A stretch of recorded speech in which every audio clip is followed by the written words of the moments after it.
When a team of archaeologists recently came across some 15,000-year-old human remains, they made an interesting discovery. The teeth of those ancient humans were riddled with holes. Their cavities were caused by the same thing that still plagues us today: specific tiny microbes that live in our mouths. These microbes are with us soon after birth. We typically pick them up as babies from our mother's mouths. And as our teeth erupt, they naturally begin to accumulate communities of bacteria. Depending on what we eat, and specifically how much sugar we consume, certain microbes can overpopulate and cause cavities. Diets high in sugary foods cause an explosion of bacteria called mutans streptococci in our mouths. Like humans, these microorganisms love sugar, using it as a molecular building block and energy source.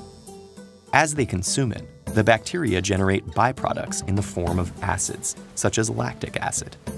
The mutans streptococci are resistant to this acid, but unfortunately, our teeth aren't. While each human tooth is coated in a hardy, protective layer of enamel, it's no match for acid. That degrades the armor over time, leaching away its calcium minerals. Gradually, acid wears down a pathway for bacteria into the tooth's secondary layer called the dentin. Since blood vessels and nerves in our teeth are enclosed deep within, at this stage, the expanding cavity doesn't hurt. But if the damage extends beyond the dentin, the bacterial invasion progresses, causing excruciating pain as the nerves become exposed. Without treatment, the whole tooth may become infected and require removal, all due to those sugar-loving bacteria. The more sugar our food contains, the more our teeth are put at risk. Those cavemen would hardly have indulged in sugary treats, however. So what caused their cavities? In meat-heavy diets, there would have been a low risk of cavities developing because lean meat contains very little sugar. But that's not all our early human ancestors ate. Cavemen would also have consumed root vegetables, nuts, and grains, all of which contain carbohydrates.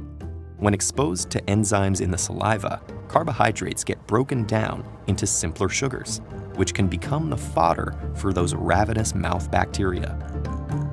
So while ancient humans did eat less sugar compared to us, their teeth were still exposed to sugars.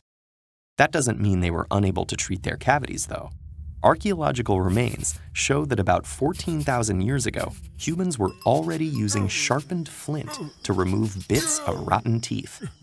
Ancient humans even made rudimentary drills to smooth out the rough holes left behind, and beeswax to plug cavities, like modern-day fillings. Today, we have much more sophisticated techniques and tools, which is fortunate because we also need to contend with our more damaging, sugar-guzzling ways. After the Industrial Revolution, the human incidence of cavities surged because suddenly we had technological advances that made refined sugar cheaper and accessible. Today, an incredible 92% of American adults have had cavities in their teeth. Some people are more susceptible to cavities due to genes that may cause certain weaknesses, like softer enamel. But for most, high sugar consumption is to blame.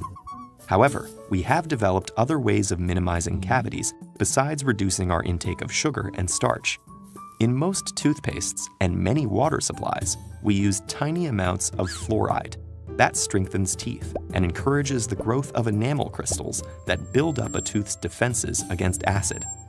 When cavities do develop, we use tooth fillings to fill and close off the infected area, preventing them from getting worse. The best way to avoid a cavity is still cutting down on sugar intake and practicing good oral hygiene to get rid of the bacteria and their food sources. That includes regular toothbrushing, flossing, and avoiding sugary, starchy, and sticky foods that cling to your teeth between meals. Gradually, the population of sugar-loving microbes in your mouth will decline. Unlike the cavemen of yesteryear, today we have the knowledge required to avert a cavity calamity. We just need to use it.